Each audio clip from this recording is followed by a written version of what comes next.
नमस्कार। आज मी तुम्हाला शिकवणार आहे ताकातील बटाट्याचा रस्सा। ही माझ्या माहेरची पारंपरिक रेसिपी आहे। चला तर आता सुरू करूया आपण। त्याच्यासाठी जे लागणार आहे ते साहित्य बघूया। 5 ते 6 मध्यम आकाराचे बटाटे, 5 ते 6 कांदे, 2 ते 3 मिरच्या, 8 ते 10 कढीपत्त्याची पाने, अर्धा इंच आलं आणि 8 ते 10 लसणाच्या पाकळ्या। त्याचबरोबर आपल्याला याच्यासाठी एक मसाला तयार करायला लागतो। त्याचं जे साहित्य आहे ते 1 चमचा जिरं, 1 टेबलस्पून धने, एक 10 ते 12 लवंगा आणि 15 ते 20 साधारणतः मिऱ्याचा याचा जो झणका असतो तो या रश्श्याचं महत्त्व आहे सगळ्यात। मसाल्याचं साहित्य घेतलंय हे आपल्याला एका कढईत टाकून ते साधारणतः 5 ते 6 मिनिटं मध्यम आचेवर भाजून घ्यायला लागेल।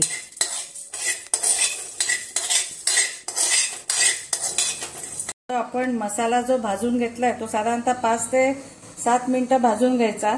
वास आल्यानंतर तो त्याच्याबरोबर आपण जे हे ओलं सगळं साहित्य घेतलेले जसे 8 ते 10 लसणाच्या पाकळ्या, 2 ते 3 मिरच्या, 8 ते 10 कढीपत्त्याची पानं आणि अर्धा इंच आलं, हे परत तुम्ही नंतर मसाला एकदा रस्सा करून पाहिल्यानंतर तुमच्या आवडीनुसार हे कमी जास्त तुम्ही करू शकता। आता हे जे वाटण आहे हे तुम्ही चटणी पॉटच्या मिक्सरला लावायचं। मसाल्याचं वाटण वाटून घेतलंय, त्याचा बघा रंग किती छान आलाय आणि त्याचा वास देखील एकदम छान येतो। हे जे आपलं मसाल्याचं वाटण झालेलं आहे ते मात्र अजून आपलं पूर्ण झालेलं नाही। याच्यामध्ये जे हे आपण कांदे घेतलेले आहेत ते आपल्याला गॅसवर भाजून घ्यायचे।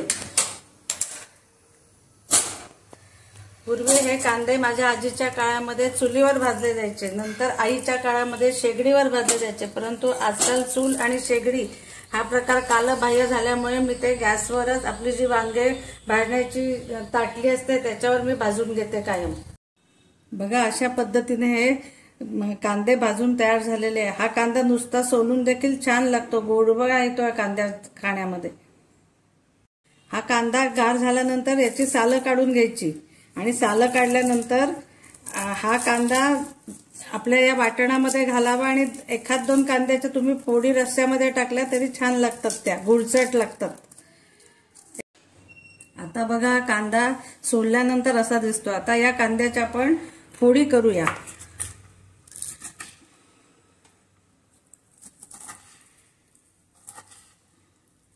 मात्र हा कांदा गार झाल्यावरच घालायचा मसाल्यामध्ये, गरम कांदा कधी घालू नका नाही तर वास येईल।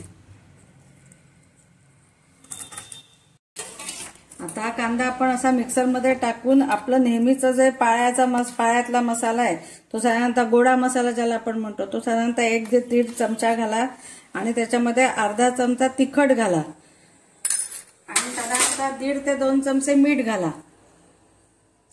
मध्यम आकाराचा चमचा, मोठा चमचा घेऊ नका।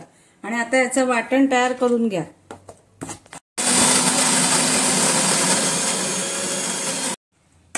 आता बघा हे वाटण तयार झालंय। हे जर वाटण जरासं जाडसर वाटत असेल तर त्याच्यात थोडंसं पाणी घातलं तरी चालेल, परंतु वाटण मात्र बारीकच हवं। आणि इथे हा मसाला संपलेला नाही, याच्यानंतर जेव्हा आपण बटाटे उकडू त्यातला एखादा बटाटा याच्यामध्ये घाला, म्हणजे ग्रेव्ही जरा चांगली येते, म्हणून मग तो गार करून उकडलेला बटाटा पण याच्यात घालून परत फिरवून घ्यायला लागणार आहे आपल्याला।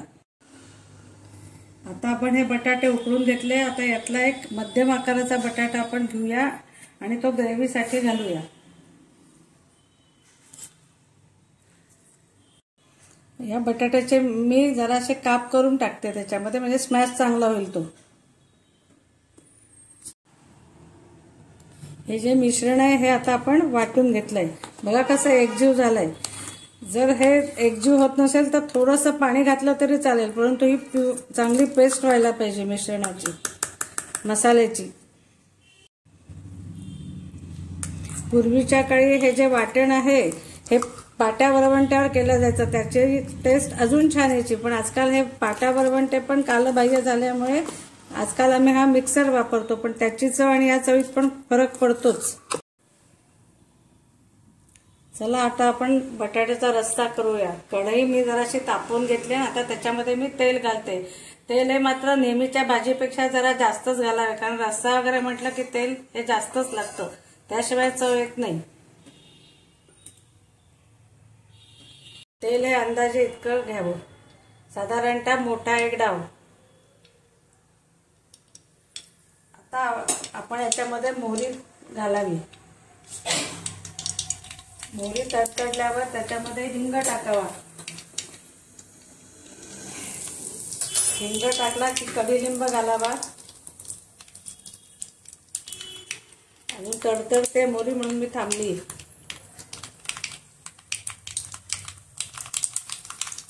त्याच्यामध्ये आपण कडुलिंब घालावा.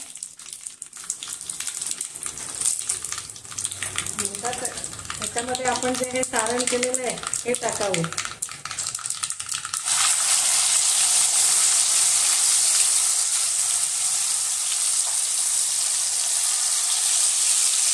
सारण जरासं हलवून घ्यावं. आणि मसाला टाकल्यानंतर रंगाचं लाल तिखट टाकावं. डीम करून घ्या, म्हणजे मसाला आणि तिखट हे जळत नाही. रंगाचं मी लाल तिखट घालते आणि नंतर मग मी हळद घालणार त्याच्यात.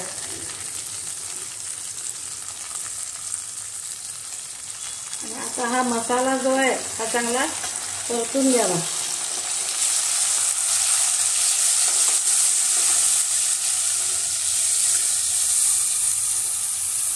त्याचा स्वाद देखील खूप छान येतो.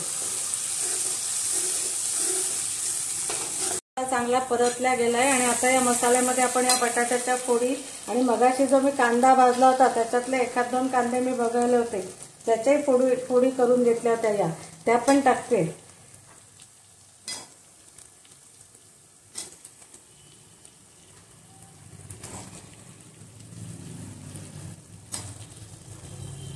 तर या फोडी कांद्याच्या आणि बटाट्याच्या याच्यामध्ये चांगल्या परतून द्याव्या.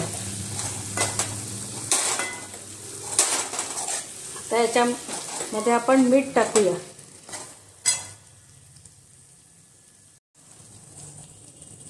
आता मी या भाजीमध्ये थोडंसं मीठ घालते, कारण मगाशी जो मी मसाल्याचं वाटण केलं होतं त्याच्यात योग्य प्रमाणात मीठ घेतलं होतं. परंतु याची स्पेशालिटी या रश्श्याची म्हणजे याच्यामध्ये आमटाकडे झुकणारं ताक घालतात.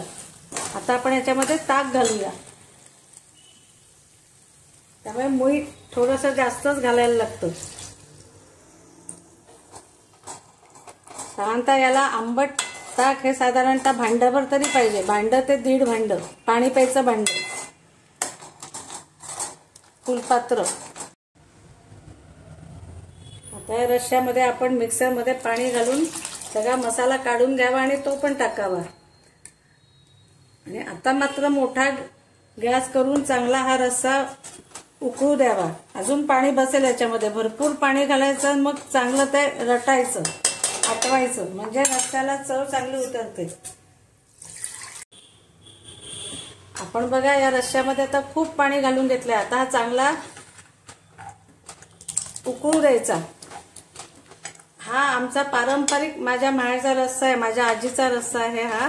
आणि हा छान लागतो आणि संडे स्पेशल म्हणून पण करायला हरकत नाही. माझ्या मुलींना देखील हा खूप आवडतो आणि आमच्या घरातल्या सगळ्यांनाच आवडतो. त्यामुळे आमच्याकडे हा रविवारी बऱ्याचदा केला जातो. तरी तुम्ही करून बघा, आवडेल तुम्हाला पण. बघा या रश्श्याला आता चांगली उकळी फुटलेली आहे.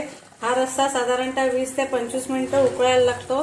आणि हा रस्सा तुम्ही पोळीसोबत, भाकरीसोबत आणि भातासोबत देखील छान लागतो. तरी एकदा जरूर करून बघा. आता माझा ताकातला रस्सा तयार झालेला आहे. हा तुम्ही जरूर करून बघा आणि आवडल्यास लाईक करा, शेअर करा आणि सबस्क्राईब करायला मात्र विसरू नका.